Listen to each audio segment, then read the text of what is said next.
Hello everyone and welcome back to the channel, and I hope you guys are doing great. So in my today's video I'm going to discuss about company. I think we, being in India, we might have seen it literally everywhere, in every shops or restaurants that we visit or malls that we go to, right?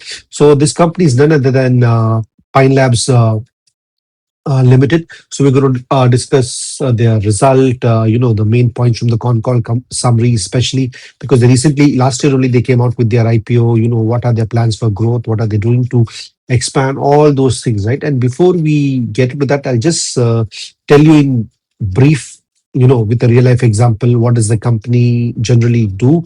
And then obviously technically I'll explain you what are their the various business segment and what all they do. So if you would have, whenever we go to a restaurant or we go to a shop and we are about to make our payment, whether it is with a debit card, credit card, or prepaid card, right? So there is a machine which the at the counter we use, right? So that machine, if you would have seen, it's mostly Pine Labs is one of the provider for such transactions. So that is their one of their main business. That's how we know about this business. But obviously, they are much more into it in the overall, a merchant commerce platform. And if you look at their two segments of the business, so they have two segments. One is called digital infrastructure and a transaction platform, which contributes to around 68% of their overall revenue, and the second is issuing and acquiring platform, which contributes to around 32% of their revenue. So if I look from the first segment, right, which is the digital infrastructure and transaction platform, so they have three parts over there, which is in-store and online, which contributes to around 32% of their revenue from the 68%. So it's nothing but, as I told you, right, when we go to the shop and when we make the payment, the machine that is used, that's what contributes to the revenue. And the online is when we go and try to make the payment, whether it's through any online platform, and whether Pine Lab is a service provider, and through their payment platform we make the payment. The second is around flow affordability and transaction processing, which is around 33% of the revenue. Then they have fintech infrastructure, which is only contributes around only 3% of the or from the overall revenue. And actually, it is quite some. The company is planning to grow this further. And then obviously the second part, which I told you about, sorry, issuing and acquiring platform. Over here, they have prepaid products like prepaid cards and gifting solutions. So this is the main business model. And if you look at the revenue, especially for Q4, right, it was around 17% to 701 crore, and PAT was up almost 284% to 59 crores. And if you look at the full year revenue, the growth was only around 19% to 2,711 crores, but PAT was up almost 201% to 113 crores. And the main reason that they got such a huge boost in profit, because last March they were in losses, so they became profitable, which boosted their numbers. Now, as they have become profitable, it would be much more how to say, at a level ground to compare this performance in the next financial year. And the other thing which we can see, right, their operating margin also improved drastically. Last year it was around 10%, now it is around 13%, and their PAT margin also improved to around close to 4.2%. And obviously, I have already spoke about the revenue mix, right? So the digital infrastructure and transaction platform contributed to around 68% of the revenue. Issuing and acquiring platform, provided around 32% of the revenue. And the other important thing in their result is, right, that their international business, right, that revenue, if you look at the CAGR for the past 3 years, it grew by almost 44%. Earlier, it was only 9% of the overall business revenue. Now it is almost gone up to almost 15%, and the company is planning to increase that even further. Obviously, I will talk to you about this in the later part of the video. And if you look at the, when I heard the con call, right, one of the things which I heard from them, like the management is targeting, they want to be the greatest fintech company coming out of India. And actually, that's a quite bold claim. Let's see whether the company is able to achieve that in the coming years or not. If they're able to achieve that and they're able to execute what they're planning to do, I think it would be a great story, not just for the company, but for India also.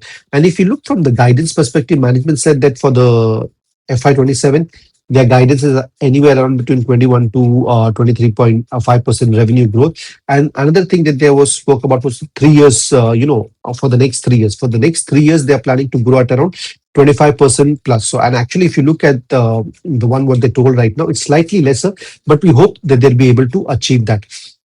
And let's see what are the things that they are good at it, and what are the things that they're trying to do in order to grow their revenue. The first thing we need to understand, right?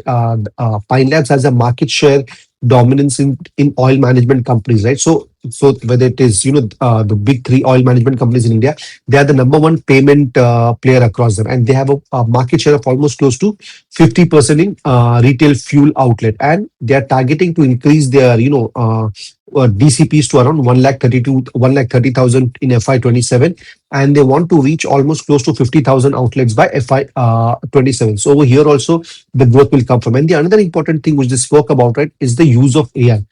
So because it's mostly a technology company, right, in the finance side, right? So they are saying that they are partnered with the company Anthropic, and they are integrating AI in their overall infrastructure as well as in their day-to-day processes.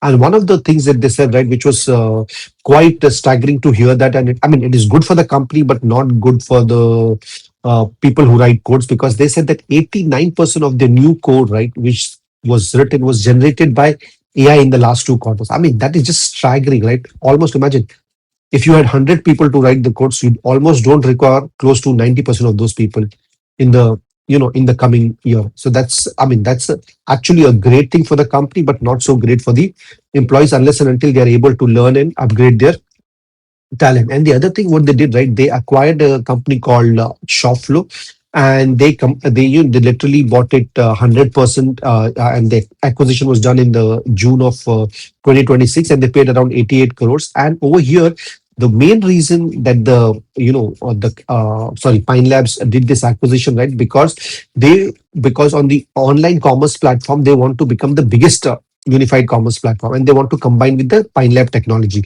And over here, the main reason is because if you look at Shopflo, right, Shopflo currently serves around 1,000 plus direct to customer brands, and they have 60 million plus consumers, right? So it's like you are getting so much of revenue potential without